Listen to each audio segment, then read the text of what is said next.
గత వారము దీంట్లో మనము చివరి వరకు అనగా 4 రకాల జ్ఞానాలని యాకోబు భక్తుడు చెప్పాడు. మొట్టమొదటి జ్ఞానము లోక జ్ఞానం అని దాని గురించి వివరించుకున్నాం. రెండవది ప్రకృతి సంబంధమైన జ్ఞానము అది ఎలా ఉంటుందో వివరించుకున్నాం. మూడవది దెయ్యముల జ్ఞానము అది ఎలా ఉంటుందో వివరించుకున్నాం.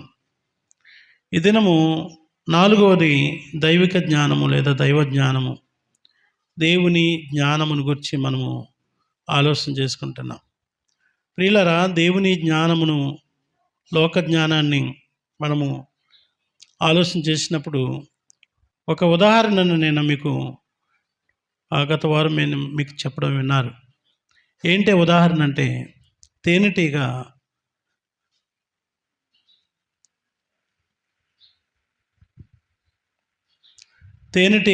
అది ఎలా ఉంటుందంటే, అది ఎన్నడూ కూడా బురద తినదు, చెడును తినదు. అది ఒక తేనెటీగ తన జీవితకాలంలో ప్రపంచం అంతా తిరిగి వస్తుందంట, చాలాసార్లు తిరిగి వస్తుందని సంగతి కూడా తెలుసు. పువ్వుల మీద వాలుతూ దాంట్లో ఉన్న మకరందాన్ని తీసుకుని వచ్చి ఆ తేనె పట్టులో పెట్టి అది తింటూ మనందరికీ కూడా దీవెనకరంగా మారుస్తుంది. మధురం. తేనె గురించి పరిశుద్ధ గ్రంథంలో చాలాసార్లు రాయబడి ఉంది. అదే ఈగ గురించి మనం చూసినప్పుడు, ప్రియులారా, ఈగలు మనకి హాని తలపెట్టేవిగా కనబడుతూ ఉంటాయి. కుళ్ళిన వాటి మీద వాలి కనుక అవి వచ్చి మన ఆహార పదార్థాల మీద వాలితే కనుక మనం అనారోగ్య పాలైపోవడానికి అవకాశాలు ఉన్నాయి.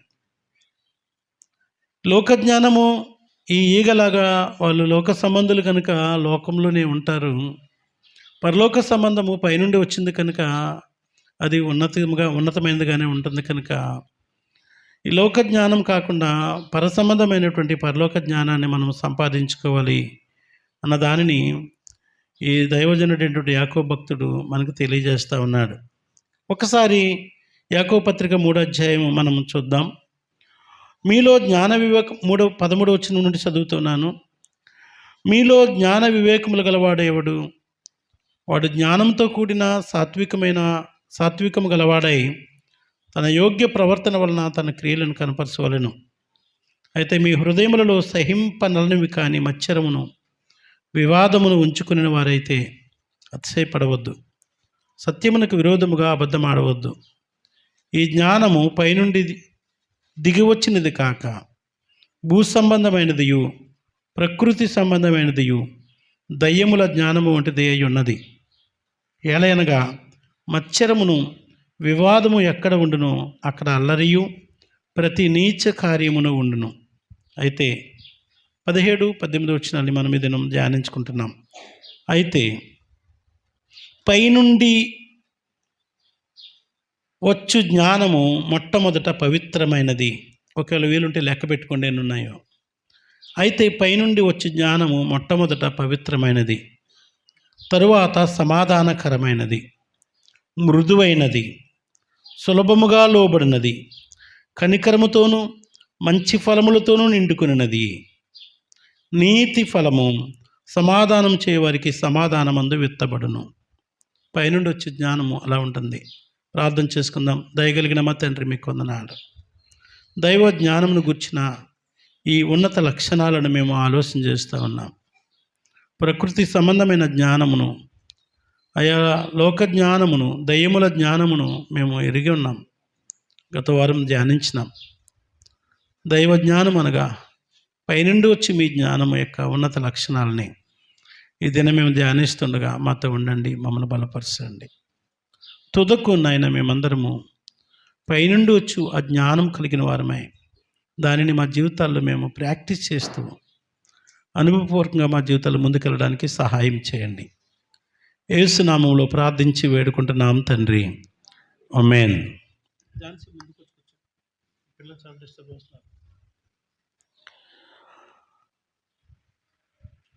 మంచిది.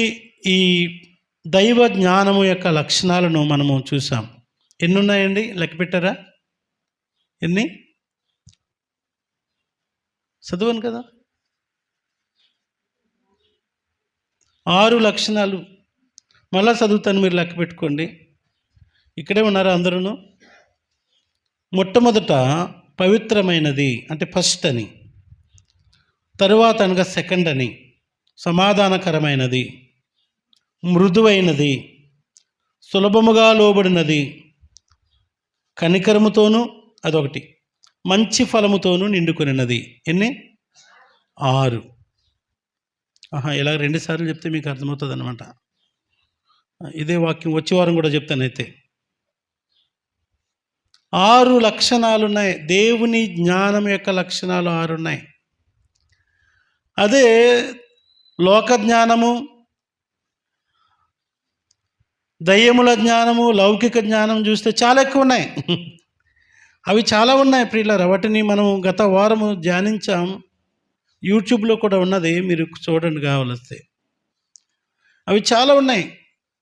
దానికి మార్గాలు చాలా ఉంటాయి. అపవిత్రమైన దానికి, పాపం చేయడానికి, పనికిరాని కార్యముల కొరకు పోవడానికి తెలివితేటలు చాలా ఉంటాయి.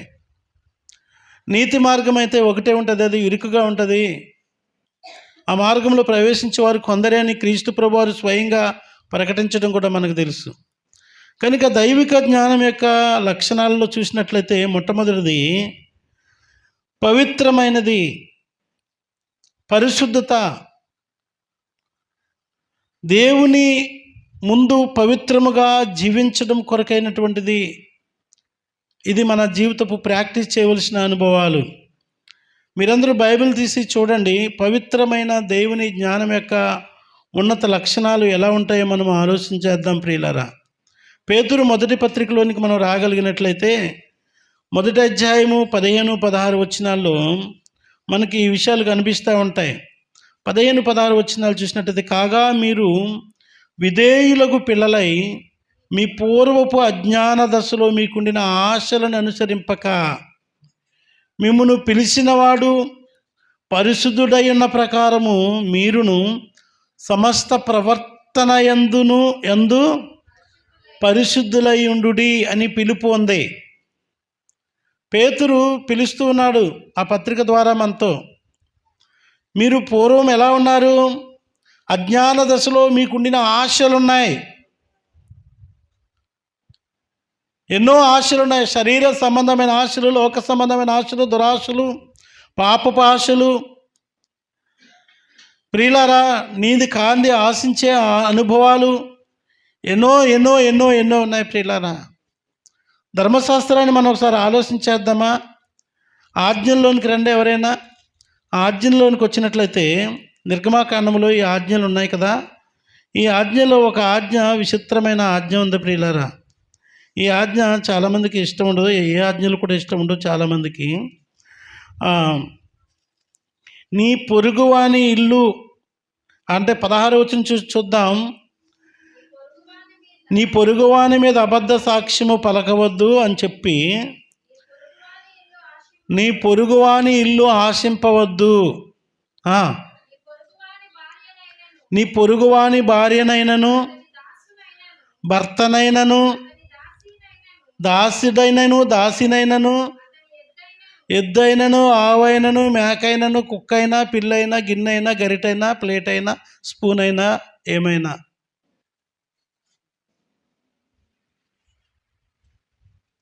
పొరుగువానిది ఏది ఆశించొద్దు. ఇంకా పొరుగువాని పిల్లల్ని మీరు ఆశించొద్దు.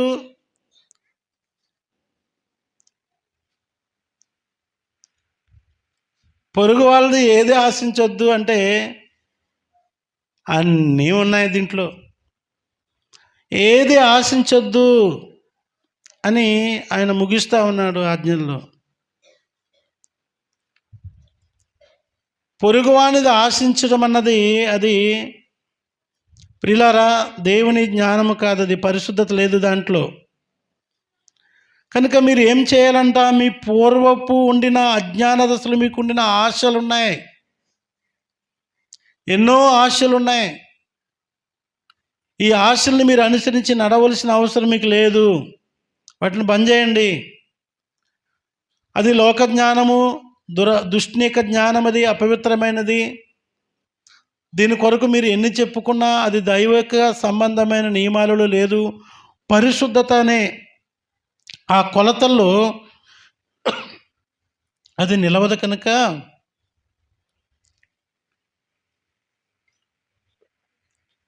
నీవు ఆశించడం వల్ల నువ్వు పరిశుద్ధతను కోల్పోతావు. కాబట్టి లోకంలో ఉన్న వాటిని దేనిని ఆశించొద్దు అని చెప్తుంది వాక్యం. పరిశుద్ధత అంటే తెల్లని బట్టలు వేసుకోవడం మాత్రం కాదు ప్రియులారా. తెల్లని బట్టలు వేసుకున్నంత మాత్రాన పరిశుద్ధత కాదు. రంగులన్నీ దేవుడు మనకిచ్చినాయే, అక్కడ విషయం అది కాదు. పరిశుద్ధత అంటే దేవుడు కోరిన రీతిగా జీవించడమే పరిశుద్ధత. దేవుడు కోరినట్లుగానే జీవించాలి. అసలు ఎందుకు మనం పరిశుద్ధంగా ఉండాలి అంటే ప్రియులారా, దేవుడే మనల్ని పరిశుద్ధంగా ఉండమని చెప్పాడు. అందుకే పరిశుద్ధంగా ఉండాలి, అంతే. ఇంకేం లేవు. ఇంకా ఎక్కువ తక్కువ ఏం మాట్లాడుకోవద్దు.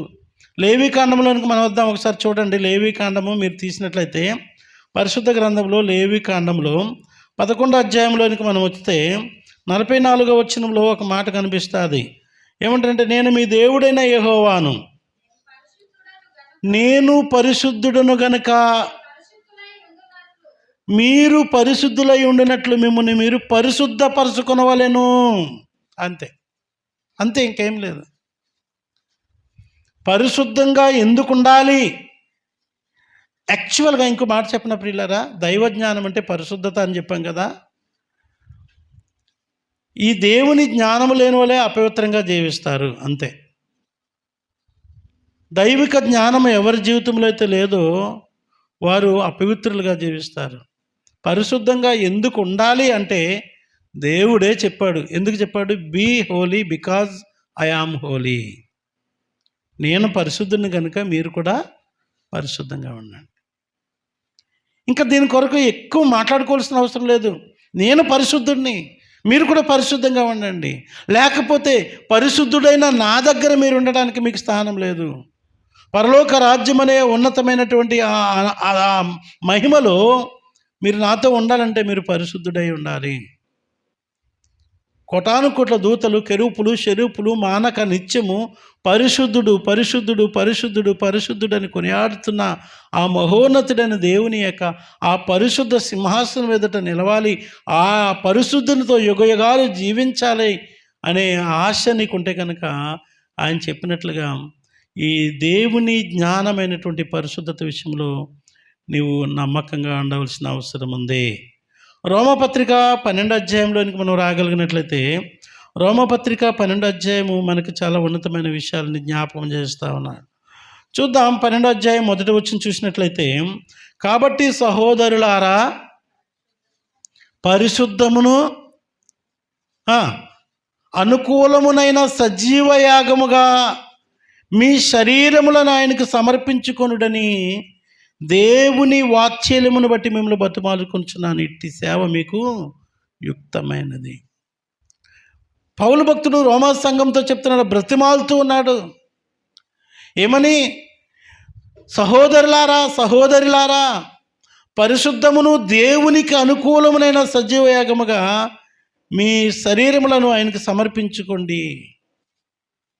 అనగా పరిశుద్ధత ఎక్కడ ప్రారంభం అవ్వాలంటే మన శరీరంతో ప్రారంభం అవ్వాలి. అదే కొరింథీ పత్రికలో చూస్తే, మీ దేహము దేవుని వలన మీకు అనుగ్రహించబడి మీలో ఉన్న పరిశుద్ధ ఆత్మకు నిలయమని మీరు ఎరగరా? మీరు విలువ పెట్టి కొనబడిన వారు కనుక మీ దేహముతో దేవుణ్ణి మహిమపరచండి. నా ఇష్టమని నీ శరీరము గురించి అనుకుంటా కుదరదు. ఈ శరీరము దేవునిది, పరిశుద్ధాత్మకు నిలయమై ఉన్నది ఇది. కనుక పరిశుద్ధత అనే విషయంకి వచ్చినప్పుడు నువ్వు ఎంత సీరియస్గా ఉండాలి అంటే, అది నీది కాదు కాబట్టి దీన్ని జాగ్రత్తగా ఉంచవలసిన అవసరం ఉంది. ఎవరైనా ఒక వస్తువు మనకిస్తే దాన్ని జాగ్రత్తగా చూడమని మనకిస్తే దాని విషయంలో ఎంత రెస్పాన్సిబిలిటీ ఉండాలి మనకి. ప్రియులారా, ఒక వ్యక్తి ఇచ్చిన బంగారమో వెండినో నీవు ఎంత జాగ్రత్తగా కాపాడుతావో వాళ్ళకి మళ్ళీ లెక్క చెప్పాలి కనుక, లేదంటే నష్టం కట్టుకోవాలి కనుక. సో మరి దేవుడే నీకు ఇచ్చిన ఈ పరిశుద్ధత విషయంలో నువ్వు ఖచ్చితంగా లెక్క చెప్పాలి కదా. ఎఫెసీ పత్రికలో కూడా మనం రాగలిగినట్లయితే, ఎఫెసీ పత్రిక 1వ అధ్యాయంలో మనకి ఈ మాట కనిపిస్తూ ఉంటుంది. 1వ అధ్యాయం 4వ వచనంలో, ఎట్లనగా తన ప్రియుని యందు తాను ఉచితముగా మనకు అనుగ్రహించిన కృపా మహిమకు కీర్తి కలిగినట్లు తన చిత్త ప్రకారమైన దయా సంకల్పం చొప్పున యేసుక్రీస్తు ద్వారా తనకు కుమారులుగా స్వీకరించటకైన మనం ముందుగా తన కోసం నిర్ణయించుకుని, మనం ఆయన ఎదుట పరిశుద్ధులమును నిర్దోషులముగా నిలబడాలని,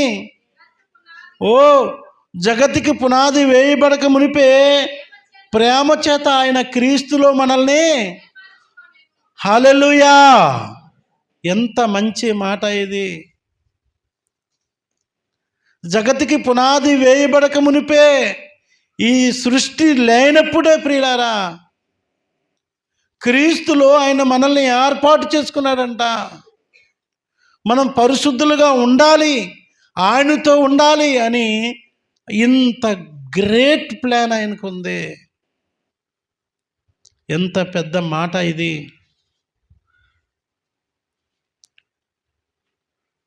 క్రీస్తులో మనల్ని ఏర్పాటు చేసుకొని, ఆయన ప్రియకుమారుడైన యేసుక్రీస్తు ప్రభువారిని దేవాది దేవుడు భూమి మీదకు పంపించి, మన పాపములను మన అపరాధముల చేత చచ్చిన వారమైన మనల్ని ఆయన ఏం చేసినట్టు సిలువ కార్యము ద్వారా మనల్ని విమోచించి, దూరస్తులము, పాపులము, శత్రువులమైన మనల్ని ఆయన ఏం చేశాడు, సిలువలో మనల్ని దగ్గరికి చేర్చుకున్నాడు. దేవునికి మహిమ కలుగునుగాక. కనుక ఈ ఉన్నత రక్షణ కార్యము నీ జీవితంలో జరిగించిన మహోన్నతుడు ఆయన ఎవరండి? పరిశుద్ధుడు. కనుక మనం ఏం చేయాలంట? పరిశుద్ధంగా జీవించాలి. దైవిక జ్ఞానము అంటే పరిశుద్ధంగా జీవించడమే. ఏ వ్యక్తి అయితే పరిశుద్ధంగా జీవించట్లేదో ఆ వ్యక్తి దైవిక జ్ఞానము కలిగిన వ్యక్తి కాదు అని చెప్పడానికి ఖచ్చితంగా ఆలోచించేయాలి. పరిశుద్ధతలో నడవడానికి మనకు కొన్ని సూచనలు ఉన్నాయి. పరిశుద్ధంగా నడవడానికి ఏం చేయాలంటే, 2వ కొరింథీ పత్రికలో మనం ఈ మాట చూద్దాం. పరిశుద్ధతలో నడవడానికి కొన్ని హెచ్చరికలు మనకు ఉన్నాయి ప్రియులారా. కొరింథీ 2వ పత్రిక 7వ అధ్యాయము 1వ వచనం చూసినట్లయితే, ప్రియులారా, మనకి ఈ వాగ్దానములు ఉన్నవి గనుక దేవుని భయముతో పరిశుద్ధతను సంపూర్తి చేసుకొనుచు, వినండి, శరీరమునకును ఆత్మకును కలిగిన సమస్త కల్మషము నుండి మనము, ఇది మన పని. శరీరమునకును ఆత్మకు ఉన్న కల్మషము, పాపము, అపవిత్రతని మనం ఏం చేయాలంట? పవిత్రులుగా చేసుకోవడానికి క్రీస్తు యొద్దకు వచ్చేసేయాలి. పరిశుద్ధతలు నడవాలంటే, దేవా నన్ను పరిశుద్ధపరచని పాపపు పనులు చేస్తూ, పాపం మాట్లాడుతూ పరిశుద్ధం స్తోత్రం, పరిశుద్ధుడా అని పాటలు పాడుతూ మాటలు మాట్లాడితే అయ్యేది కాదు. ఇది పరిశుద్ధత కొరకు నీవు అప్పగించుకోవాలి. నీ దేహాన్ని, నీ తలంపులను, నీ మనస్సును, సమస్తాన్ని నువ్వేం చేయాలంట? శరీరమునకు, ఆత్మకు కలిగిన సమస్తమైన కల్మషం నుండి నువ్వు బయటికి రావాలనే వాక్యం చెప్తుంది. తెస్సలోనిక మొదటి పత్రికలో ఇంకో మాట మనకు కనిపిస్తుంది పిల్లరా. ఈ మాట ఏంటంటే, 4వ అధ్యాయం 7వ వచనంలోకి మనం వచ్చినట్లయితే, తెస్సలోనిక మొదటి పత్రిక 4వ అధ్యాయం 7వ వచనంలో, పరిశుద్ధులగుటకే దేవుడు మనల్ని పిలిచెను కానీ, అయిపోయింది అంతే. ఎందుకు పిలిచాడంటే దేవుడు చెప్పండి? పరిశుద్ధులుగా ఉండడానికి పిలిచాడు. ఇది అపవిత్రులుగా ఉండడానికి ఆయన పిలవలేదు. దైవ జ్ఞానము కలిగిన వారు ఎవరైనా ఉంటే కనుక, ఖచ్చితంగా చేయవలసిన పని ఏంటంటే, నువ్వు పరిశుద్ధతకు అప్పగించుకోవాల్సిందే, పరిశుద్ధుడైన దేవునితో సమాధాన పడవలసిందే. ఇది తప్ప వేరే మార్గం లేదు. ఇంకో మాట చెప్తాను, ఈ పరిశుద్ధత తప్ప పరలోకం పోవడానికి నీకు వేరే మార్గము లేదు. పరిశుద్ధుడు కాకపోతే దేవుని యొద్దకు రావడానికి ఛాన్స్ లేదు. అదే 15వ కీర్తనలో, యెహోవా నీ గుడారములో అతిథిగా ఉండదగిన వాడెవడు, నీ పరిశుద్ధ పర్వతం మీద నివసింపదగిన వాడు ఎవడు అని మొదలెట్టి కొన్ని క్వాలిఫికేషన్స్ ఉన్నాయి అక్కడ ప్రియులారా. దేవుని పరిశుద్ధ పర్వతము అనగా ఆయన ఉండే రాజ్యంలో నీవు ఉండాలంటే ప్రియులారా, భూమి మీద నీ దేహాన్ని, నీ ఆత్మను, నీ సమస్త కల్మషం నుండి దూరం చేసుకోవాలి. ఇది దైవజ్ఞానం ఉన్నవారు ఈ రీతిగా ఆలోచన చేస్తారు. మరలా మనము యాకోబు పత్రికలోకి వద్దామా? యాకోబు పత్రికలో మనకి ఈ మాటలు చాలా స్పష్టంగా చెప్తా ఉన్నాడు. 3వ అధ్యాయము 17, 18 వచనాల్లో చూస్తే, చివరి వచనాల్లో, పైనుండి వచ్చే జ్ఞానం ఇది, దేవుని నుండి వచ్చే జ్ఞానము నీవు కలిగి ఉంటే కనుక ఏం చేస్తావు? పవిత్రముగా ఉంటావు. అది ఆయన యొక్క ఇష్టము, ఆయన చిత్తము. పరిశుద్ధులుగా ఉండడమే ఆయన చిత్తం. కాబట్టి పరిశుద్ధంగానే ఉండాల్సిన అవసరం ఉంది. రెండవది ఏంటంట? సమాధానకరమైనది. ఆగండి, రెండోది సమాధానకరమైనది. చాలా చక్కగా ఆలోచించేద్దాం పిల్లలారా, వినండి నా మాటలు. బొత్తిగా తల కింద పెట్టుకోకుండా కొన్నిసార్లు నన్ను కూడా చూడండి, సూటిగానే చూడండి, ఏం కాదు, చూసుకుంటూ మాట్లాడుకుందాం. సమాధానకరమైనది. ఈ మాట మీ ఇంట్లో సమాధానం ఉందా? అందరూ కలిసి సమాధానంతో భోజనం చేస్తూ ఉన్నారా? మీరు మీ బంధువులందరితో సమాధానంగానే ఉన్నారా? సంఘ బిడ్డలందరితో సమాధానం కలిగి ఉన్నారా? సమాధానం ఉందా? మత్తయి సువార్త 5వ అధ్యాయంలో కొండ మీద ప్రసంగంలో యేసుక్రీస్తు ప్రభువారు ఒక మాట చెప్తారు. చదవండి ఎవరైనా అది. మత్తయి సువార్త 5వ అధ్యాయంలో యేసుక్రీస్తు ప్రభువారు కొండ మీద ప్రసంగం మీద ఒక మాట చెప్తారు. అవన్నీ నువ్వు చదువుకుంటే కుదరదు. ఒకటే మాట చెప్పాడు ఆయన, సమాధానపరుచువారు ధన్యులు, దేవుని కుమార్తెలు కూడా అనబడుదురు. దేవుని కుమార్తెలు, దేవుని కుమారులు మనం, అవునా కదా? అయితే ఏం చేయాలి? దేవుని కుమారుడు అనడానికి, దేవుని బిడ్డవు అని పిలవడానికి నీకున్నటువంటి ఒకే ఒక స్టాండర్డ్ ఇక్కడ ఉంది. ఏంటది? సమాధానపరచాలి. నీవు ఎవరైనా అసమాధానంతో ఉంటే, కలహములతో ఉంటే, సంతోషంగా లేరు, నీవు వెళ్ళాలి అక్కడికి, నీవే సమాధానపరచాలి. అసలు ప్రాబ్లం ఏంటంటే నీవుంటేనే సమాధానం పోతుందనుకో. దేవుని దాన్ని మళ్ళీ చదువు. ఇప్పుడు మత్తయి సువార్త 5వ అధ్యాయం అలా చదవకు, వేరే విధంగా చదువు, దెయ్యం భాషలో చదువు. సమాధాన పరచని వారు డాష్ అదనే ఏమన్నా మన అనొద్దు, వారు దెయ్యపు పిల్లలు అనబడుదురు. అలాగే చదవచ్చు దాన్ని, అంతే కదమ్మా. సమాధాన పరచని వారు ధన్యులు కాదు వాళ్ళు. కథం ఏమవుతుందో తెలియదు అక్కడ ఏ పదం పెట్టినా ఇంకంతే. వారు దెయ్యపు కుమారులు, దెయ్యాల పిల్లలు. అమ్మ అలాగే అనొచ్చా? ఎస్. ఎవరు నడిపిస్తున్నారు నిన్ను? యాకోబు పత్రికలో పైనుండి వచ్చే జ్ఞానం గురించి మాట్లాడుతూ ఉంది.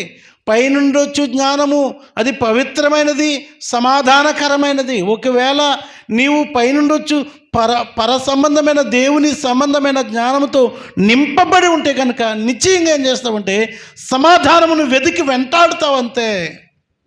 సమాధానమును వెతికి నువ్వు ఎక్కడున్నావో అక్కడ సమాధానం. ప్రియులారా, సమాధానం లేని స్థితిలో నువ్వు ఉన్నావా, అక్కడికి వెళ్తే నీ వల్ల నెమ్మది వచ్చేయాలంతే. పీస్ మేకర్స్ అని ఉన్నారండి కొందరు. పీస్ అంటే సమాధానం, పిఏసిఈ. వాళ్ళు ఏం చేస్తారంటే పీస్ని అంటే శాంతిని, సమాధానాన్ని కలిగింపజేస్తారంట. వాళ్ళు ఒక ఆయన అంటాడు, వాళ్ళు పీస్ మేకర్ కాదు, పీసెస్ మేకర్స్ అంటారు.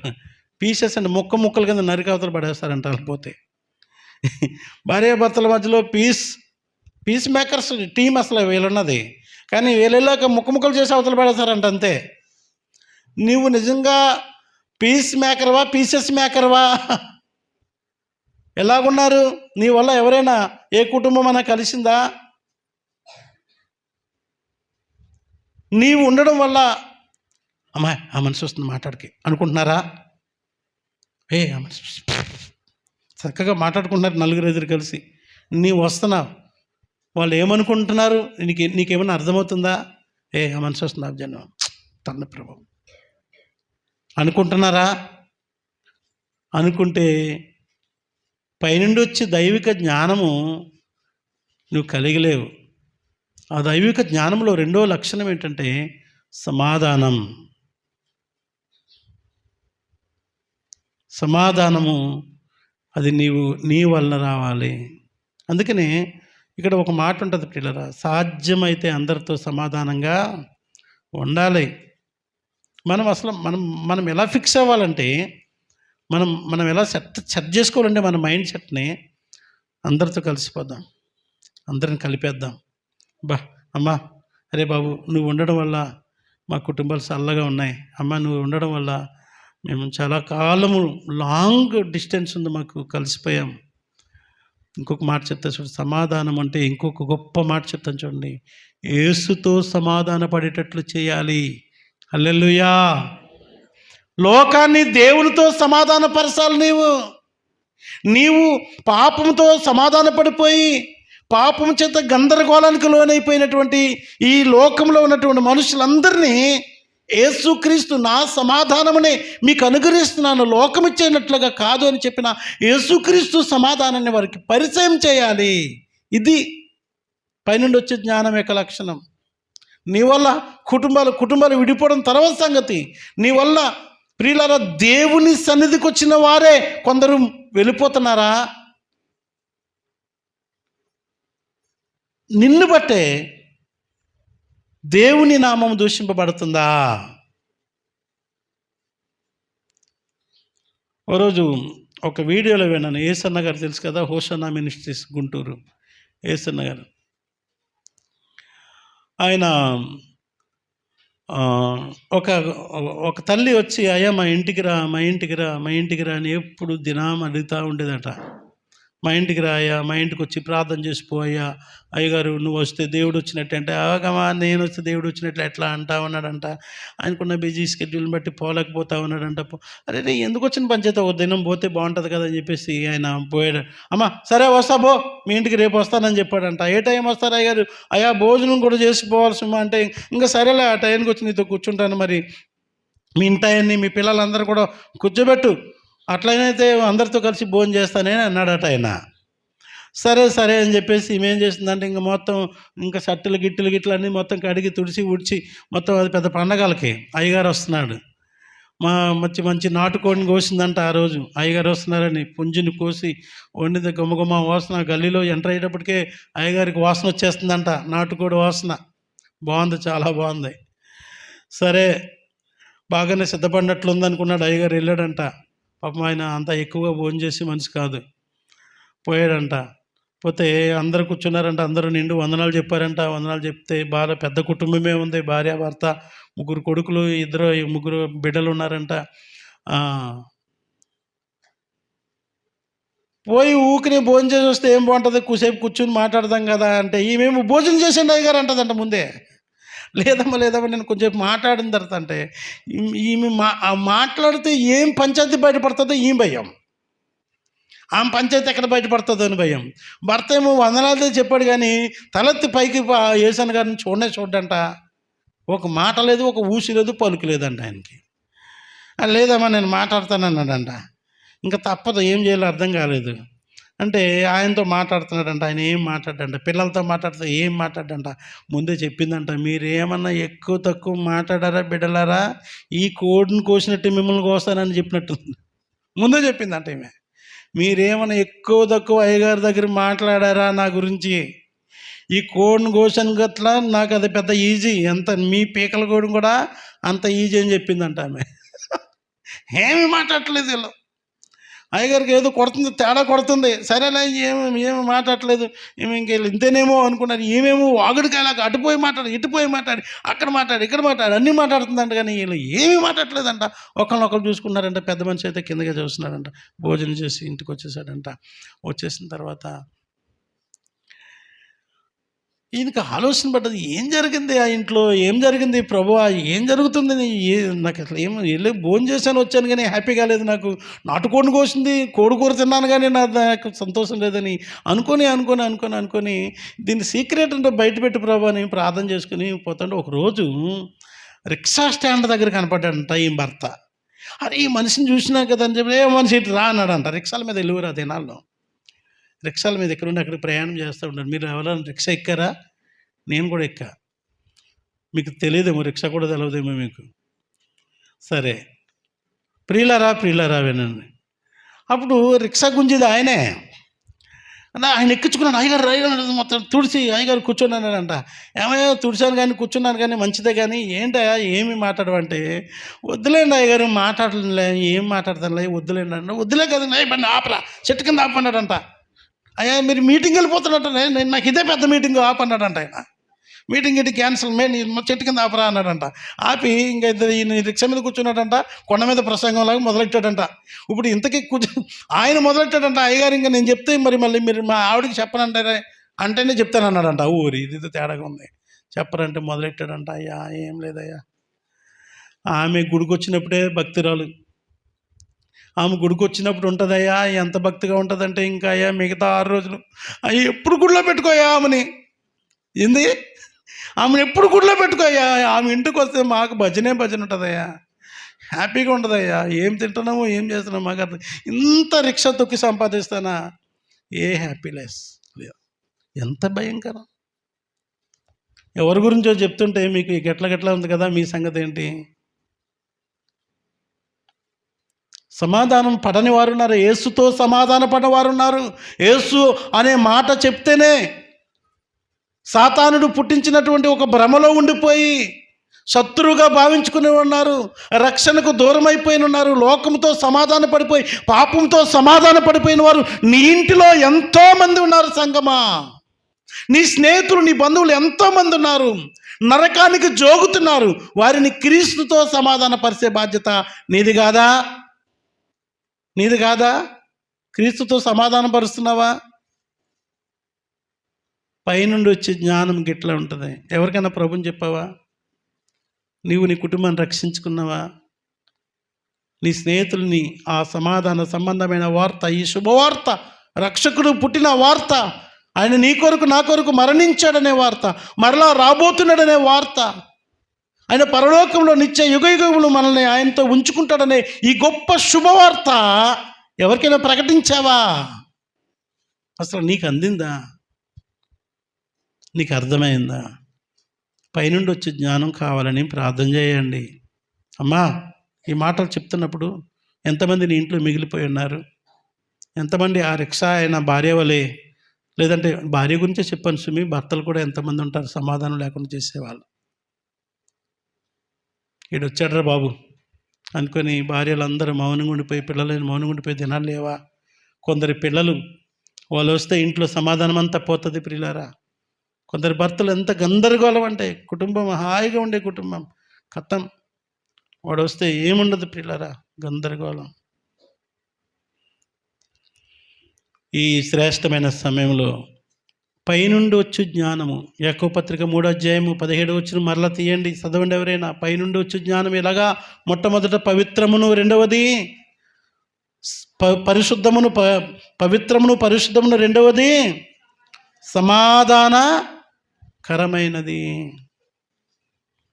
ఇదే మత్తయి సువార్త 5:39 వస్తే, 5:39 ఉన్నారా? చదవాలనుకుంటలేదా? నేను మీతో చెప్పినదేమనగా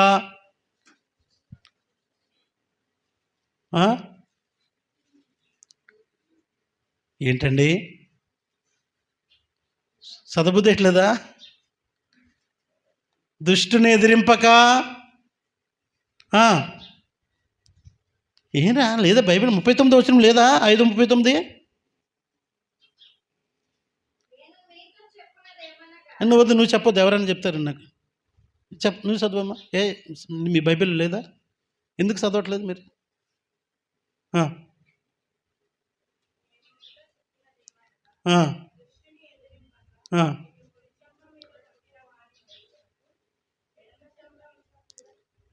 నిన్ను కుడి చెంప మీద కొట్టిన వానికి వైపుకు ఎడమ చెంపను కూడా కొట్టుము. దీనికి నేపథ్యం ఏంటో చెప్తాను చూడండి. ఎవరైనా నిన్ను కుడి చెంప మీద కొడితే ఎడమ చెంప చూపించేయండి అంటే, ఏదో మీ యేసుప్రభు చెప్పాడు కదా, కుడి చెంప కొట్టి ఎడమ చెంప మీద కొడుకుడు.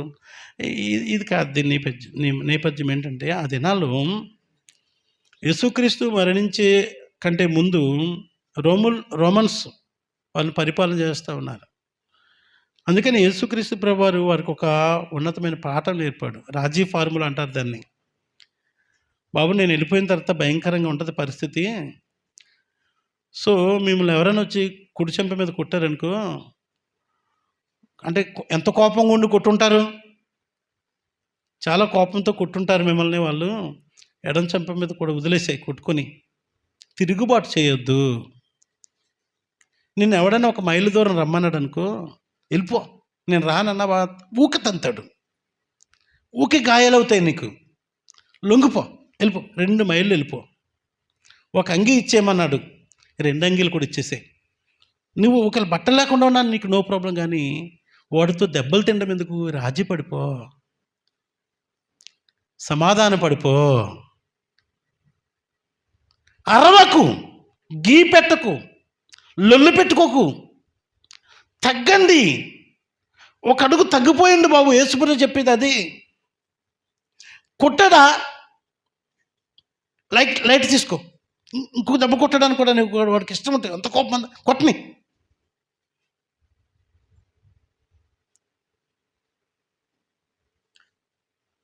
ప్రభు సమాధాన పడిపో, దారిలోనే సమాధాన పడిపో, వద్దు, లొల్లొద్దు. ఇది ప్రభు నేర్పింది. పైనుండి వచ్చే జ్ఞానం ఇది. అలాగ నన్ను కొడతావా? కొందరు భార్య, నన్నే కొడతావారా? ఎవరిని? భర్తని. ఇక చూడాలి, వద్దిక. సారీ, నేను ఇక్కడ కూర్చున్న మీ కొరకే చెప్పట్లేదు. సమాజం అంతా ఇలాగ ఉంది ప్రియులారా, ఇలాగే ఉంది ప్రియులారా. మా ఇళ్లలో కూడా, మా అక్క చెల్లెల ఇళ్లలో కూడా కొన్నిసార్లు ఇట్లాంటి సందర్భాలే ఉన్నాయి. ఎక్కువసార్లు నేను అట్లా పరిస్థితిని చూశాను. నేను చెప్తూ ఉంటాను, కూల్, ఆగండి.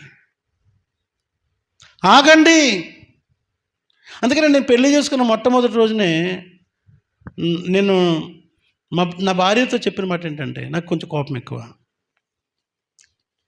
నాది తప్పై కోపం వచ్చినా, నీది తప్పై నా కోపం వచ్చినా, బై మిస్టేక్ నేనే మిస్టేక్ అయిపోయి నా కోపం వచ్చినా, నీది తప్పై నేను కోపడినా, నాకు కొంచెం సహాయం చేయి. ఏంటంటే, నువ్వు మౌనంగా ఉండు, కొంచెం మౌనంగా ఉండు.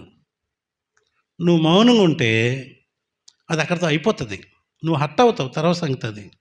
కానీ అలా కాకుండా నువ్వు మాట ఎదురు చెప్పావా, నా కోపం ఏమవుతుందంటే, నేను మంచోడిని కాదు, ఇది నా స్వభావం, అది ఎక్కువైపోతుంది, మనం చాలా దూరం వెళ్ళిపోతాం, ప్లీజ్ అని చెప్పాను ఆమెకి. నా బలహీనతని నేను ఒప్పుకున్నాను.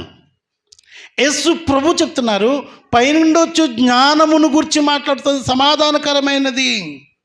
నువ్వు ఎల్లప్పుడూ సమాధానాన్ని వెతికి వెంటాడాలి.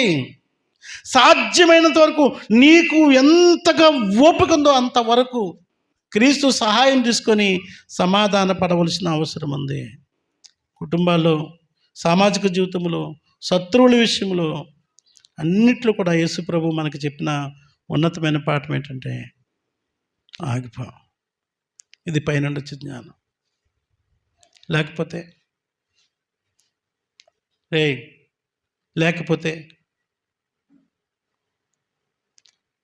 భూలోక సంబంధమైన జ్ఞానం అలా అలా చెప్పదు. ఏంద్రా లోకమైపోతావు, ఏంటి లోకమవుతావు.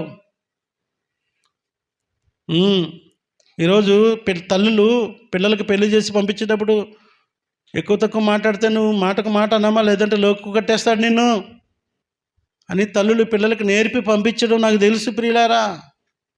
లోకు అయిపోయావా, ఇంకా లేదు, ఇంకా అయిపోయి నీకు జీవితం ఆగమాగం, టిట్ ఫర్ టాట్, కొట్టుడే కొట్టుడు, మాటకు మాటను నోరు మూసుకొని ఊరుకుంటాడు. ప్రియులారా, లోకం ఇదే పాఠం నేర్పుతూ ఉంది. పైనుండి వచ్చే జ్ఞానము సమాధానకరమైనది. హల్లెలూయా. మూడవది యాకోబు పత్రికలోకి వద్దాం. 3:17 యాకోబు పత్రిక 3:17 చదవండి. మృదువైనది ఏంటంట? మృదువు, జెంటిల్ డీలింగ్, జెంటిల్నెస్, అంత సున్నితంగా ఉండాలి. కొన్ని వస్తువులు ఏమో మృదువుగా ఉంటాయి, స్మూత్గా ఉంటాయి, కొన్ని వస్తువులు ఏమో హార్డ్గా ఉంటాయి. ఎగ్జాంపుల్ చెప్తా చూడండి. ఇది ఉంది కదా, నేను ఎక్కడికి ఎక్కమంటారు చెప్పండి? నేను ఇగ్గితే ఎక్కడ పడినా నో ప్రాబ్లం, కొంచెమే పాడవుతుంది. అదే ఇది ఉంది, నేను ఇగ్గితే ఇంకా అయిపోయింది. దీనికి వచ్చే డామేజ్ చాలా ఎక్కువ ఉంటుంది. వస్తువుల విషయంలోనే ఇంతగా ఉంటే దేవుడి నుండి వచ్చే జ్ఞానం విషయంకి వచ్చినప్పుడు అది ఎలా ఉందంటే చాలా మృదువుగా ఉంటుంది, వెరీ సెన్సిటివ్, స్మూత్ డీలింగ్ చేయాలి. ప్రియులారా, ఎవరిని దూషించకూడదు. యేసుప్రభు దగ్గరికి వద్దాం. యేసుప్రభు ఏం చేశారు? ఆయనను దూషించారంట. ఆయన ఏం చేశాడు? ఎదురు పలకలేదు. చెప్పండి అమ్మా, నీకు అర్థమవుతుందా? ఆయన్ని దూషించారంట, ఆయన ఎదురు దూషించలేదు. మనకి ఎంతకంటే బెస్ట్ ఎగ్జాంపుల్ ఎవరు కావాలి? యేసుప్రభు కంటే మనకు మాదిరి కావాలా? మృదువు, ఎంత మృదువు అంటే ఎవరిని దూషించలేదు. అనవసరమైన విమర్శలు, ద్వేషపూరితమైన మాటలు, ఎవరినైనా నిందించడము క్రైస్తవునికి తగదు అని ఒక దైవజనుడు రాసిన మాట నేను ఇక్కడ రాసుకున్నాను. రెండవది, కలహపడకూడదు. చిన్న విషయాలకి కానీ పెద్ద విషయాలకు కానీ. అంటే చిన్న విషయంలోనే నువ్వు నమ్మకం లేకపోతే ఇంకా పెద్ద విషయాలు ఇంకెట్లా నమ్మకంగా ఉంటావు? కొందరు చిన్న విషయాలకే లొల్లి. పిల్లరా, ఈ మృదుత్వం అన్నది ఎక్కడ స్టార్ట్ అవ్వాలంటే మన శరీర అవయవాలన్నింటిలో బాగా సున్నితమైన అవయవం ఏదో చెప్పండి? మెత్తనిది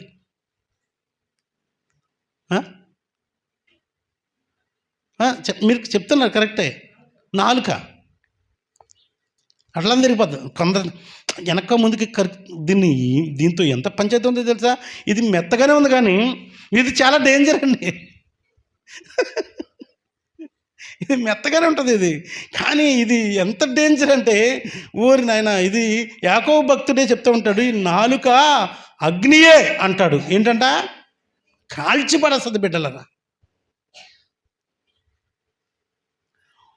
గుర్రాలని, ఏనుగుల్ని నేను ఏలూరులో చూసినాను. ఎంత బాధ అయిందంటే నాకు ఆ రోజు. ఒక్క ఏనుగు ఎంత ఉంటుందిరా? ఇంత కదా రే అలెక్స్, ఏనుగు ఎంత ఉంటుంది? ఇంతేనా? కాదు, గుడ్ లైన్లో ఉన్నా. నువ్వురా ఫెలిక్స్, నీ పేరు ఏం పేరురా? లియోన్. ఏనుగు ఎంత ఉంటుంది నాన్న? నీ ముఖం ఇంత ఏనుగు బొమ్మ అనుకున్నావంటరా? ఎప్పుడైనా చూసావా? జూకెళ్ళావా? ఏనుగు భారీ ఆకారం ఇంత కాదురా అయ్యా. అంత పెద్ద ఏనుగు ఏం చేశారంటే 4 బాటిల్స్ అండి, అవి మేబీ బీర్ బాటిల్స్ సైజు ఉన్నాయి, 4 బాటిల్స్ పెట్టాడు.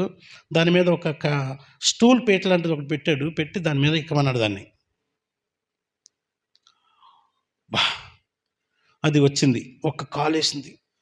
అంటే బ్యాలెన్సింగ్ ఎంతైనా మోస్తుంది అది, కానీ ఇది ఆ పీట మీద ఎక్కాలి.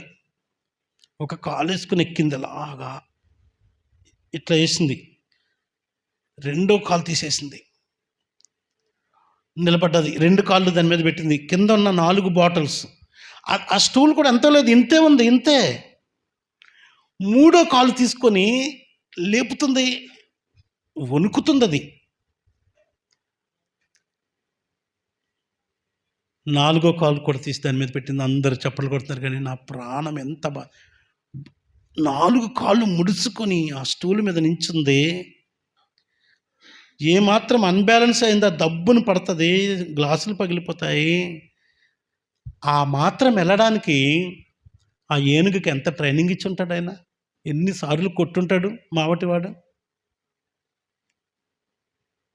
లోబడిపోయింది, దెబ్బలకు భయపడిపోయింది. వాడు మామూలుగా ఎంత పీసరంత ఉన్నాడు వాడు. ఏయ్ అంటున్నాడు, ఎలా ఎలా తిరుగుతున్నాడు పెద్ద మునగడ్లాగా. ఆ ఏనుగు ముందు తొండం తీసుకుని ఒక్క దెబ్బ కొడితే గింగిరులు తిరిగి కింద పడతాడు. వాడు ఎంత ఉన్నాడు, వాడు షెడ్ వేసుకుని ఎంత లాగేసుకుని ఉన్నాడు అంతే.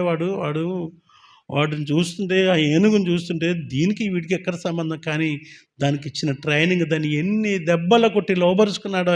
ఏయ్ అన్నట్టు గట గట గటక వణుకుతూ ఆ ఏనుగు 4 సీసాలు ఉన్నటువంటి ఆ ప్లాట్ఫామ్ మీద, ఆ పీట మీద నిలబడి మరలా నెమ్మదిగా బ్యాలెన్స్ చేసుకొని ఆ 2 కాలు, ఒక కాలు వెనకేసుకొని బయటకు వస్తే అందరూ చప్పట్లు కొట్టారు. కానీ దాని వెనకున్నటువంటి ప్రాక్టీస్, దానికి పడిన దెబ్బలు గాయాలు ఎవరికి తెలుస్తాయి?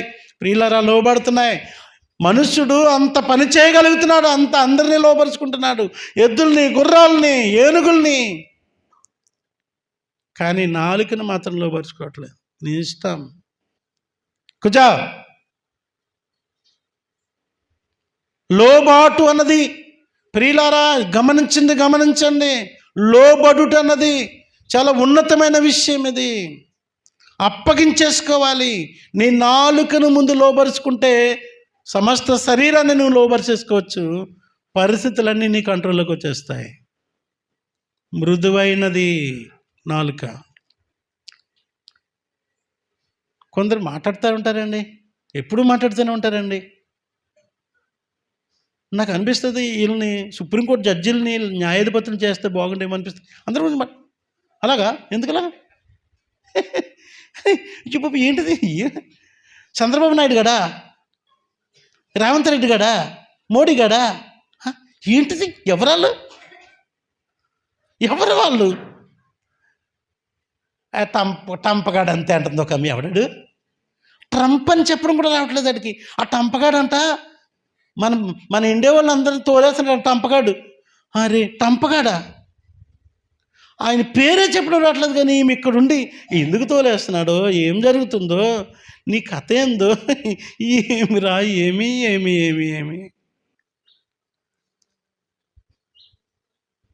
సంగమా, సెన్సిటివ్గా ఉండాలి.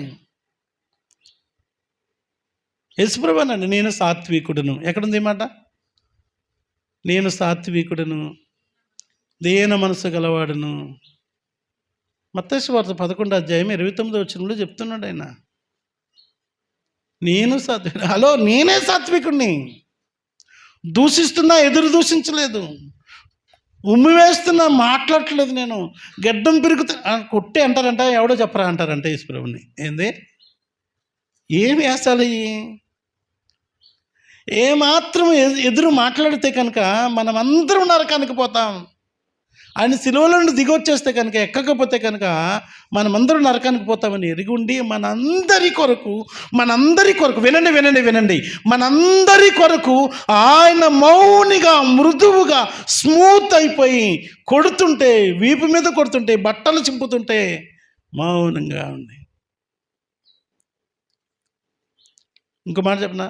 మనందరి కొరకు ఆయన మౌనంగా ఉండాలి. మరి నీ కొరకన్నా నువ్వు మౌనంగా ఉండాలి కదా. నువ్వు పరలోకం పోవాలన్నా నువ్వు మౌనంగా ఉండాలి కదా. నీ కొరకైనా నువ్వు మౌనంగా, మృదుత్వంగా, సెన్సిటివ్గా మారిపో. లైట్ తీసుకో, మౌనంగా ఉండిపోవడానికి నేర్చుకో. తిమోతి 2వ పత్రికలో, కాపరి పత్రికలో కాపరికి చెప్తూ పౌలు భక్తుడు కాపరి అయిన తిమోతితో మాట్లాడుతూ ఒక మాట చెప్తాడు. 2వ తిమోతి 2వ అధ్యాయము 24-25 వచనాల్లో ఒక మాట చెప్తాడు ఆయన. అంతకుముందు 23వ వచనం నుండి చూద్దాము. నేర్పులేని మూడుల వితర్కములు జగడములు పుట్టించునని ఎరిగి అట్టి వాటిని విసర్జించడం అంటే వచ్చే యుద్ధాలతో పంచాయతీ పెట్టుకోకు. నేర్పు లేదు వాళ్ళకి. ఏమేమో మాట్లాడేస్తూ ఉంటారు వాళ్ళు. అవి జగడాలు పుట్టిస్తాయి. వద్దు, ఎందుకు వచ్చింది పంచాయతీ, వచ్చేసే, విసర్జించేసే. సత్య విషయమైన అనుభవ జ్ఞానము వారికి కలిగినట్లు ఒకవేళ దేవుడు ఎదిరించి వారికి మారు మనసు దయచేయను. ఇంకా సాతాను తన ఇష్టము చొప్పున చెరపట్టిన వీరు వారి ఊరి నుండి తప్పించుకొని మేలుకొనుదరేమో అని ప్రభు యొక్క దాసుడు అట్టి వారిని సాత్వికముతో, ఇంటి తప్పుపోయిన వారిని శిక్షించే విషయంలో కూడా సాత్వికంతో శిక్షించు జగడమాడక పాస్టర్తో చెప్తున్నాడు. ఓ పాస్టర్ తిమోతి, నువ్వు ఎలా ఉండాలంటే లొల్లు పెట్టుకోకే, జగడమాడకు. అందుకని పాస్టర్లు ఎవరేమన్నా మాట్లాడరు.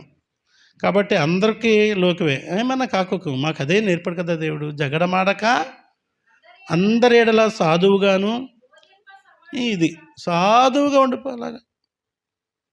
నేను అలాగే ఉన్నాను కదా, ఆయన అలాగే ఉన్నాను కదా.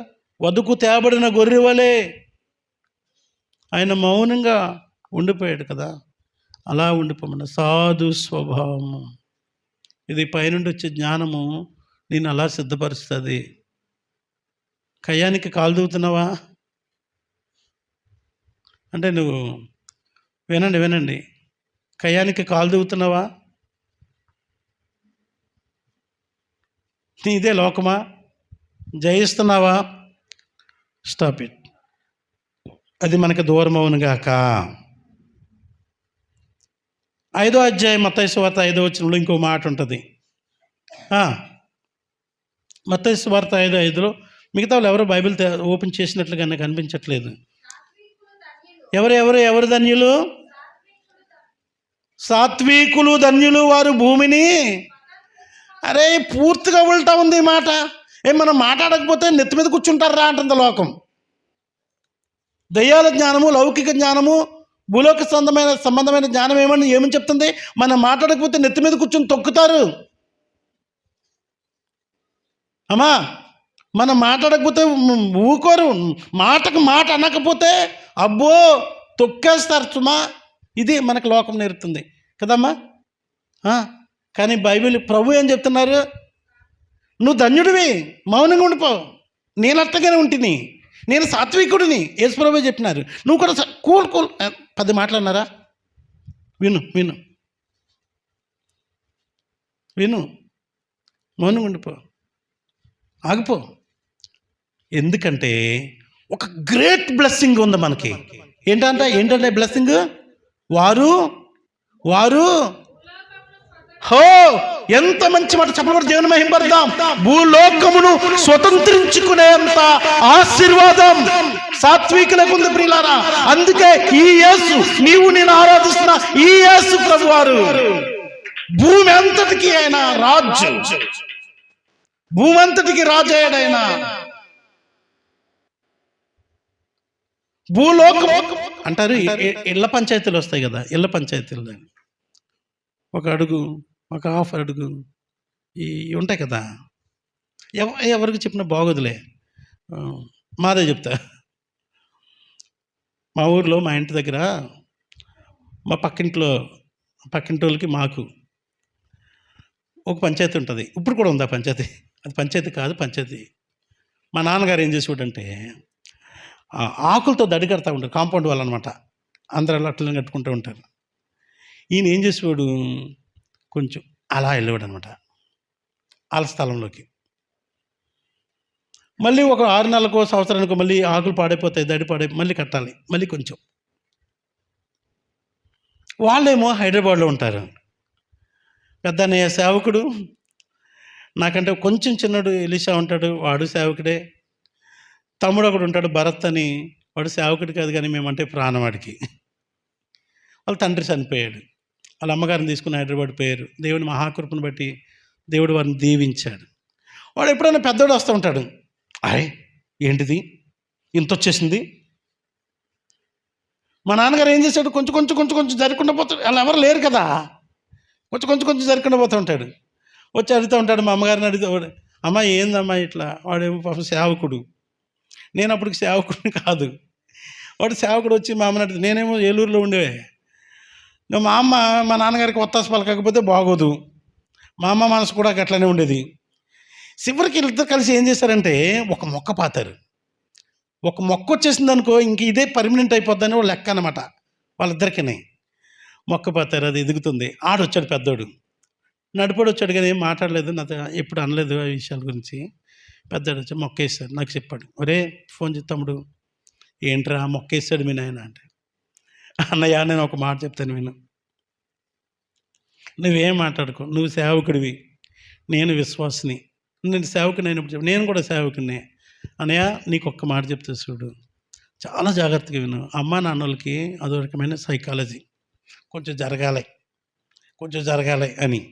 మీరు ముగ్గురు, నేను ఒక్కడనే, మనం నలుగురం, ఇది గుర్తుంచుకో. సో వాడిని ఎంతైనా జరగనీరా, నువ్వేం మాట్లాడుకో, మా నాయన ఎంతైనా జరగకుండా పోనీ, నువ్వేం మాట్లాడుకో, నేనున్నాను కదరా. వాడు అక్కడ చిన్నగా నవ్వి భలే చెప్పారు నువ్వు కానీ అన్నాడు.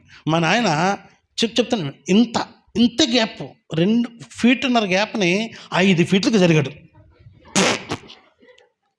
5 ఫీట్లకు జరిగాడు. చచ్చిపోయినప్పుడు ఆ 5 ఫీట్లు చూస్తే మస్తు నవ్వచ్చు. మా నాయన ఎక్కడికి ఎత్తిపోయాడు దీన్ని, ఎక్కడికి ఎత్తుకుపోయాడు? వాడు వచ్చాడు, మా అన్నయ్య వచ్చాడు. ఏంట్రా అన్నయ్య 5 ఒరే ఇంకొక 10 సంవత్సరాలు ఉంటే 10 ఫీట్లు వచ్చేది ఏమరా అన్నాడు వాడు. రాని ఎక్కడ పట్టిపోయాడు? మాకు లొల్లి లేదు అప్పటి నుండి. మాకు 5 ఫీట్లు అంటే చిన్న మాటలా, 5 అడుగులండి. ఎంత పెద్ద పొడవు స్థలం తెలుసు అది. నువ్వు వచ్చావు కదా, ఎంత పెద్ద పొడవు స్థలం అది, ఓ పెద్ద ఫ్లాట్ అది మాయి. 5 ఫీట్లు జరిగిపోయాడంటే టోటల్ మీద చూస్తే ఇది ఒక కుంటన్నర జరిగిపోయినట్టే ఏకంగానే. ఏమి మా నాయన యేసుప్రభుని నమ్ముకున్న తర్వాత కూడా మేమేం మాట్లాడలేదు, జరుపుకుంటూ వెళ్ళిపోయాడు. మా అమ్మతో మాట్లాడాను ఒకసారి, మా నాన్నగారు బాధపడతాడని చెప్పలేదు. అమ్మ యాక్చువల్గా మన స్థలం ఎక్కడికి పోయారు మా నాయన నువ్వును అంటే, ఊకోరా అంటది. ఏమూకో అమాయకులన్నీ జరిగిపోతూ ఉంటారా ప్రియులారా. ఈరోజు మా అక్క వచ్చింది, తమ్ముడు కాంపౌండ్ వాళ్ళు కట్టాలి అన్నది. మరి చూడు మరి సంగతి అన్నాను, రైట్కి తీసుకొచ్చి కట్టింది. ఇప్పుడు సంఘమా జాగ్రత్త, కలహాలొద్దు, మృదువైంది భక్తి జీవితం. మనం దేవుని పిల్లలం. భూమి ఈ 5 ఫీట్, నేను స్థలం గురించి మాట్లాడుతూ చెప్తున్నాను, భూమిని ఇస్తాడు దేవుడు. హల్లెలూయా, మళ్ళీ చెప్పండి హల్లెలూయా. ఆ ఫీట్న్నర దగ్గర నుండి 5 ఫీట్లు జరగడానికి మా ఆయన అన్ని తిప్పలబడి అన్ని కథలు చేశాడు. దేవుడు నాకు ఇక్కడ ఇవ్వలేదా? దేవుడు ఇవ్వలేదా చెప్పండి రా. దేవుడు ఇవ్వలేదా చెప్పండి. కర్ణాటకలో ఇవ్వలేదా? ఆంధ్రప్రదేశ్లో ఇవ్వలేదా? నల్లమల్ల ఫారెస్ట్లో ఇవ్వలేదా? ఇక్కడ ఇవ్వలేదా? ఎన్ని స్థలాలు ఇచ్చాడు దేవుడు నాకు. ఆయన రాజ్య విస్తరణ కొరకు, ఆయన మందిరాలు కట్టడానికి స్థలాలు. ఎన్ని స్థలాలు కొన్నాను ప్రియులారా. ఇది దేవుని మహిమ కొరకు చెప్తున్నాను. దేవుడు ఇవ్వలేదా? ఎన్ని స్థలాలు. మనం దేవుని సంబంధం. వాక్యం మళ్ళీ చదువు బిడ్డ. సాత్వికులు, నేను సాత్వికులు అంటే నువ్వు ధన్యులు అంటావా?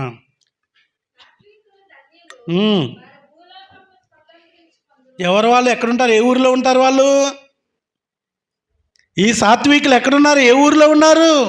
అది నీవే కావాలి. ఇది పైనుండి వచ్చే జ్ఞానం నీకు అర్థమవుతే, ఇది నీకు అర్థమవుతే మనిషిగా ఉంటావంతే. దేవుడు ఏం చేయాలో ఆయన చేస్తూ తన ప్రియులు నిద్రించుండగా ఆయన ఇచ్చేస్తాడండి. 4వది ఏంటంట? సులభంగా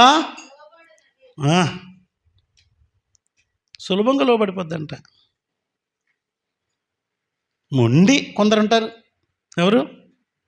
కొందరు మొండి, అసలు లోబడరు, ఆగిపోతారండి. ఏమెత్తుకుపోతామండి భూమి మీద? ఏమెత్తుకుపోతాం? ఎంత దారుణం అండి. అక్కడ ఆగిపోతారు. మొండి, నేనే మొనార్క్స్ అన్నమాట. రే అస్సలు మారరా కొందరు.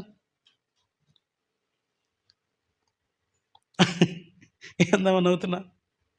అట్లా మొండలు ఎవరన్నా ఉన్నా? నువ్వే మొండా? దీనత్వం ఉండదు దగ్గర. ఈ మొండితనం ఎక్కడొచ్చేస్తుందంటే నేనే గెలవాలి. ఈ స్వభావము నేను అనుకునే స్వభావము నిన్ను మొండుని చేసేస్తుంది. నేనే గెలవాలి, నేనే అనుకుంటే నువ్వు ఖచ్చితంగా లేవు. పైనుండి వచ్చే జ్ఞానం నీకు లేదు. నువ్వు లోబడట్లేదంటే ఇది చాలా భయంకరం. ప్రియులరా, ఒక్క మాట చదువుకుందాం. రోమపత్రిక 12వ అధ్యాయంలోకి వస్తే, రోమపత్రిక 12వ అధ్యాయము 10వ వచనం. సహోదర ప్రేమ విషయమై ఒకని యందొకడు అనురాగము గలవారై ఘనత విషయములో ఒకరినొకడు గొప్పగా ఎంచుకోండి. ఎవరికి అర్థమైంది చెప్పండి మాట? ప్రశాంత్, నీకు అర్థమైంది మాట? వినలేదు కదా అసలు. ఘనత విషయంలో ఒకరినొకడు నాకంటే నువ్వే బెస్ట్. ఒక కంపెనీ CEO ఉన్నాడంట. CEO అంటే పెద్ద ఆయన. కంపెనీ కన్స్ట్రక్షన్ జరుగుతుంది, వర్క్ జరుగుతుంది. ఆ టైంలో బిల్డింగ్ పైన పెయింటింగ్ వేస్తున్నాడంట ఒక అతను. సేమ్ ఏజ్, ఇదే వయసు ఉన్నటువంటి ఒక యవనస్తుడు పైన, అంత పెద్ద బిల్డింగ్ పైన తాళ్ళు కట్టుకొని పెయింటింగ్ వేస్తున్నాడంట. కింద నుండి చూసేటప్పటికి ఈయనకి కాళ్ళు వణికినాయి అంట, గడగడ వణికినాయి అంట. ఓరి బాబోయ్ అడిగాడంటే, అడిగి ఎంత ఇస్తావు కూలేనండి? వీళ్ళకంటే ఒక 100 ఎక్కువ ఇస్తానండి అన్నాడంట. అంత పైనుండి ఒక్క సుక్క రంగు కూడా బాటలో పోయే వాళ్ళ మీద పడకుండా తను నమ్మకంగా వేసుకుంటూ వస్తున్నాడంట. అప్పుడు అనిపించిందంట ఆయనకి, నేను ఇన్ని కోట్ల రూపాయలు సంపాదించి ఇంతగా కంపెనీ బ్యాలెన్స్ చేస్తున్నాను, కానీ ఒక కూటి కొరకు, ఒక పూట కూటి కొరకు 400-500 రూపాయల కొరకు అంత పైకెక్కి అంత జాగ్రత్తగా సెన్సిటివ్గా పనిచేస్తున్నాడే అని వాడిని ఒకసారి పిలిచి మాట్లాడదామని అనిపించిందంట ఈయనకి. అరే, అంత బాగా డెడికేటెడ్గా చేస్తున్నా కాదు పని, శభాష్రా అందాం. కంపెనీలో ఇది అంతా అయిపోయిన తర్వాత, కన్స్ట్రక్షన్ అయిపోయిన తర్వాత కంపెనీలో ఏదైనా ఒక పనిలో వాడు ఏం టాలెంట్ ఉందో చూసుకొని క్వాలిఫికేషన్ చూసి పెడదామని అనుకున్నాడంట. కానీ తన సాంబార్కి వెళ్ళి కూర్చున్నప్పుడు అనిపించిందంట, నేనంత కోటీశ్వరుణ్ణి, కానీ నేను అట్లాంటి ఒక పనుడు, ఇట్లాంటి పనులు 100 మంది ఉన్నారు, ఒక్కడిని పిలిచి నేను అప్రిషియేషన్ చేయడం నాకు అవసరమా? నా డిగ్నిటీ తగ్గిపోద్ది అనుకుని ఊరుకున్నాడంట. 5 రోజుల తర్వాత తెలిసిన విషయం ఏంటంటే, ఆ పైన తాడు తెగి కింద పడి చనిపోయాడంట ఆ యవనస్తుడు. ఆ మాట ఈయనకి వినపడినప్పుడు అనుకున్నాడంట, అయ్యో ఎంత భయంకరం. ఆ యవనస్తుడిని పిలిచి ఒక మాట మాట్లాడుంటే బాగుండు కదా. ఇన్ని కోట్ల రూపాయలు నేను ఎక్కడికి పట్టుకుపోతాను? నేను నా ఎదుట నమ్మకస్తుడైన ఒక వ్యక్తిని చూసి అతన్ని అప్రిషియేషన్ చేయలేకపోయాను, గణపరచలేకపోయాను అని అతను రాసిన మాట ఏంటంటే, నాకంటే గనుడు అతడే, ఎంత సంపాదించాను, నేను కూడా ఒక దినం అక్కడికి పోతాను, కానీ భూమి మీద ఉన్న ఒక వ్యక్తిని నేను నాకంటే గొప్పోడని నేను అనుకోలేకపోయాను, నేనే గొప్ప అనుకున్నాను అని అతను క్రీస్తుని ఎరిగినోడు కనుక తను నొచ్చుకున్నాడట. ప్రియులారా, ఈ వచనాలు మనకి ఏం నేర్పిస్తున్నాయంటే, దేవుని ప్రజలు ఎలా జీవించాలో నేర్పిస్తూ ఉన్నాయి. పైనుండి వచ్చే జ్ఞానము ఇలా ఉంటుందండి. ఎలా ఉంటుంది? నెంబర్ 1 చదవండి. పవిత్రమైనది, సమాధానకరమైనది, మృదువైనది, సులభముగా లోబడినది, కనికరముతోనూ మంచి ఫలములతోనూ నిండుకున్నది. కనికరము ఇతరుల పట్ల జాలి పడడం. మత్తయి సువార్త 5వ అధ్యాయం 7వ వచనంకి వచ్చినట్లయితే ఈ కొండ మీద లేదా ధన్యతల గురించి మాట్లాడుతున్నట్లుగా అనిపిస్తుంది. ప్రియులారా, 5వ అధ్యాయం 7వ వచనంలో ఏమనుంది? మనం చదువుతున్నామా? కనికరము గలవారు ధన్యులు. నీకు రిటర్న్ వచ్చేస్తుంది గిఫ్ట్. నువ్వేం చేస్తావో దానికి అంతగా వచ్చేస్తుంది గిఫ్ట్ నీకు. నువ్వు కనికరం చూపిస్తే నువ్వు ధన్యుడు అయిపోతావు. మెర్సిఫుల్ లైఫ్ స్టైల్ నువ్వు ప్లాన్ చేసుకోవాలి. కరుణా హృదయాన్ని, సహనాన్ని నేర్చుకోవాలి, దయను అర్థం చేసుకోవాలి. నిన్ను కూడా కనికరించే వాళ్ళని దేవుడు ప్రిపేర్ చేస్తాడు భూమి మీద. ఎంతమంది నన్నైతే చాలామంది కనికరించారండి. నా బలహీనతల్లో నాకేమీ సహాయం లేని స్థితిలో నాకు ఎంతోమంది సహాయం చేసిన వాళ్ళు ఉన్నారండి, కనికరం చూపించి. మరి నా జేబులో డబ్బులు ఉన్నప్పుడు నేను ఎట్లా మౌనంగా ఉండగలను? నేను ధరిస్తున్న బట్టల నుండి అన్నీ కూడా నేను కనికరంతో ఎవరో ఒకరు నాకు ఇచ్చినాయే కదా అనుకుంటున్నావా? ఒకవేళ నేను పాస్టర్ గారికి అయితే అట్లా వస్తున్నాయి, నాకైతే కష్టపడుతున్నాను అనుకుంటే, మరి ఆ కష్టపడడానికి సామర్థ్యం ఇచ్చింది ప్రభువే కదా. నీకు కలిగినదంతటి వెనక ఆయన కృపే కదా. సంగమా, దయను ఈరోజు ఏమనుకుంటున్నారు ప్రజలు? ఎక్కడున్నాం మనం? ఏ జ్ఞానమును నమ్ముకున్నాం మనం? పైనుండి వచ్చే జ్ఞానము అది కనికరముతో నింపబడి ఉంటుంది. ఏదో సానుభూతితో కాదండి చేసేది. అది కనికరం యొక్క ప్రాధాన్యత చాలా ఎక్కువ ఉంది ప్రియులారా, గమనించాలి. యేసుక్రీస్తు ప్రభువారు భూమి మీద ఉన్నప్పుడు, యాక్చువల్గా యేసు ప్రభు భూమి మీదకి వచ్చింది ఎందుకు? పాపులను రక్షించుటకు యేసుక్రీస్తు లోకమునకు వచ్చెను అని చూద్దాం. కానీ ఆయన కనికరపడి అనేకుల్ని స్వస్థపరిచాడు. రోగుల ఎడల కనికరపడ్డాడు, ఆకలి కొన్న వారి ఎడల కనికరపడ్డాడు ఆయన. లాజరు చనిపోతే కన్నీరు కార్చాడు ఆయన. ఓ దైవ మానవుడైనట్టు ఆయన ఎక్కడ? ఒక మనుషుడు, సాధారణమైనటువంటి ఒక మనుషుడు అయినట్టు లాజరు ఎక్కడ? ఈయన చనిపోతే ఈయన కన్నీరు కార్చడం ఏంటి? కనికరం. ఎవరైనా ఇబ్బందులు ఉంటే పరామర్శించే గుణం ఇది దైవిక లక్షణం కాదా? ఎవరికైనా సహాయం చేస్తున్నారా? మీ గుళ్ళే నింపుకుంటున్నారా?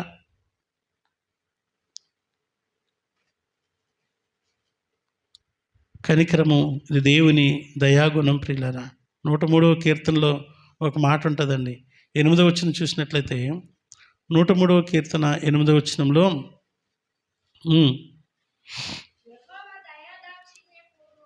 దేవుడి గూర్చి చెప్తున్న మాట ఇది. ఆయన ఎవరంట? దయా దాక్షిణ్య పూర్ణుడు, దీర్ఘశాంతుడు, కృపా సమృద్ధి గలవాడు. ఆయన ఎల్లప్పుడూ వాద్యమాడువాడు కాడు, ఆయన నిత్యము. ఆయన స్వభావం ఇది. పైనుండి వచ్చే జ్ఞానం అంటే ఏంటి? దేవుని స్వభావం ఇది. దేవుని స్వభావం. 2 కుటుంబాలు బాగా లొల్లవుతూ ఉన్నాయి. చాలా కాలం నుండి జరుగుతుందంట ఈ ప్రాసెస్. దీంట్లో ఒక ఆయనకి ఆలోచన వచ్చి, వీళ్ళు గుడికి వెళ్తారు కదా, దీంట్లో ఒక ఆమె గుడికి వెళ్తుంది కదా ఈ ఫ్యామిలీ అని పాస్టర్ని పిలవంటారు, పాద్రి గారిని పిలవండి అని అన్నారట. ఆయన ఆలోచన ఏంటంటే కనీసం దైవజనుడు మాట అన్నా వింటారేమో ఈ ఫ్యామిలీ అని. పాద్రి గారు వచ్చారు, పంచాయతీలో జరుగుతుంది, వాళ్ళు అంతా చెప్పారు. విన్న తర్వాత 2 పక్షాలు విన్న తర్వాతే మనము ఆలోచన చేయాలనుకొని మీరు కూడా చెప్పండి అన్నాడంట. వీళ్ళు కూడా చెప్పారు. పాస్టర్ గారికి కానీ అందరికీ పూర్తిగా అర్థమైంది ఏంటంటే, ఈ విశ్వాసులుగా ఎవరైతే పిలబడ్డారో వీళ్ళదే తప్పు, రాంగులో ఉన్నారని తెలిసిందంట. అప్పుడు ఈయన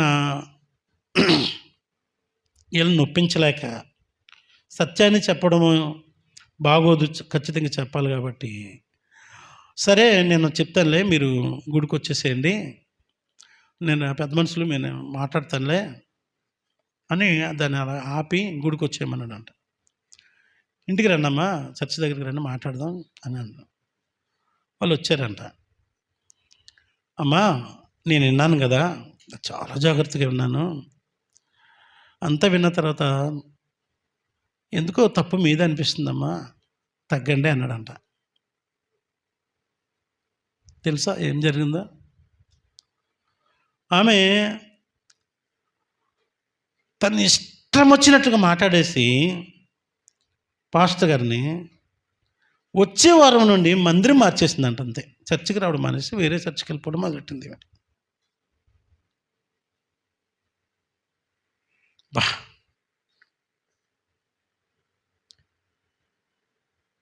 ఏం నేర్చుకున్నావు నువ్వు?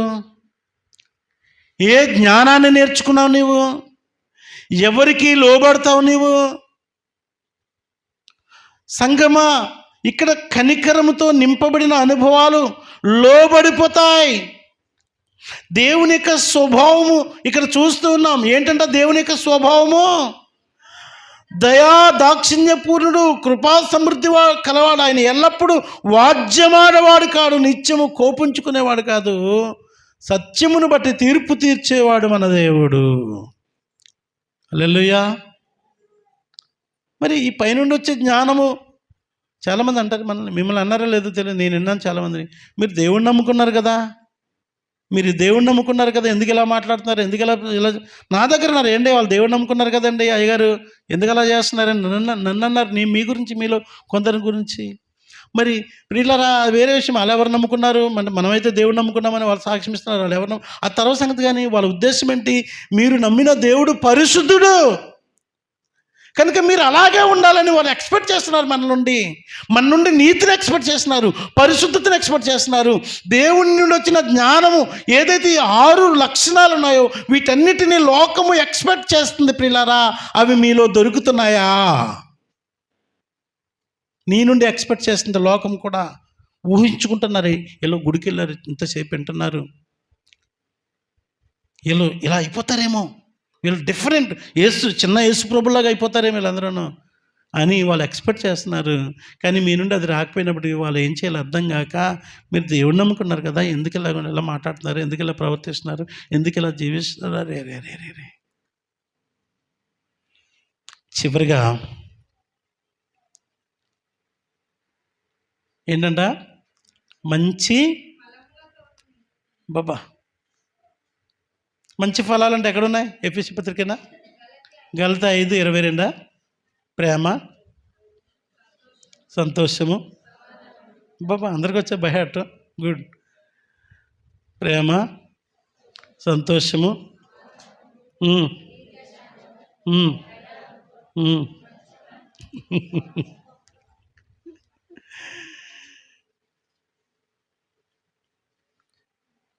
ప్రేమ, సంతోషము, సమాధానము, దీర్ఘశాంతము, దయాళుత్వము, మంచితనము, విశ్వాసము, సాత్వికము, ఆశా నిగ్రహము, ఇవి మంచి ఫలము. ఆత్మఫలం అంటారు దీన్ని. ఇవన్నీ ఒకే ఫలంలో ఉంటాయి. అన్నీ ఒక ఆరెంజ్ సంత్రాలు ఎన్ని ఉంటాయి కదా, గట్లలో ఒక మనిషిలో ఇవన్నీ ఉండాలట.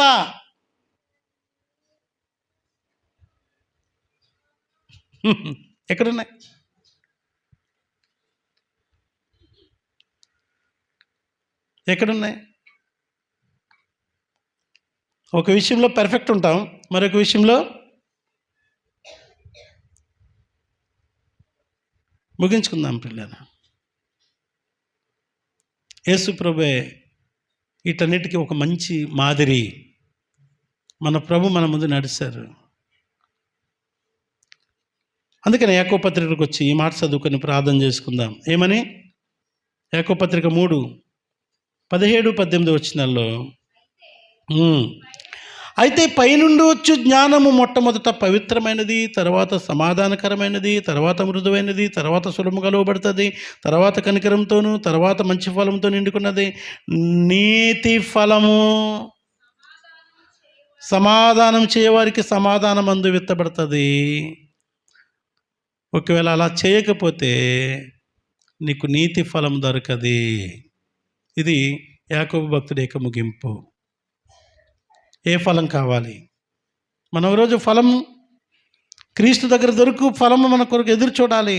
అది నీ దగ్గర దొరకకపోతే, ఆ నీతి ఫలం నీ దగ్గర లేకపోతే నువ్వు తేలిపోతావు. కనుక ఏ జ్ఞానం అంటే ఇది? పైనుండి వచ్చే జ్ఞానం ఇది. ప్రియులారా, ఇంకా లోక జ్ఞానం విషయంలో నువ్వు చచ్చిపోవాలి. ప్రకృతి సంబంధమైన జ్ఞాన విషయంలో చనిపోవాలి. దయ్యముల జ్ఞాన విషయంలో నువ్వు చనిపోవాలి. దైవిక జ్ఞానమును నిన్ను నింపుకోవాలి. అందుకొరకే ఈ గుడి, ఈ బడి, ఈ పాఠములు, ఈ ప్రభు నీ కొరకు చేసింది అందుకొరకే. అలా నింపుకొని పరిపూర్ణుడవై క్రీస్తు పరిశుద్ధతలో పాలివారమై సమానమైన పరిశుద్ధతను సంపాదించుకొని క్రీస్తు యేసు రాకడలో నిందారహితులుగా నిలబడాలి. అందుకే క్రీస్తు నీ కొరకు నా కొరకు తన ప్రాణం పెట్టారు. క్రీస్తుని పోలి నడుచుకుంటానని నీవు ప్రభుతో చెప్పు, తీర్మానం చేసుకో. ముగించుకుందాం. ప్రార్థన చేసుకుందాం, దేవుని దగ్గర నిలబడదాము. అయ్యా, పైనుండి వచ్చే జ్ఞానము నాకు కావాలి, దాని కొరకు నేను ప్రాక్టీస్ చేస్తాను, నా చెయ్యి పట్టుకొని అడుగుదాం. దైవాశీస్సులు దేవుడు మేము దీవించునుగాక. ఆమేన్. ప్రార్థన చేసుకుందాం.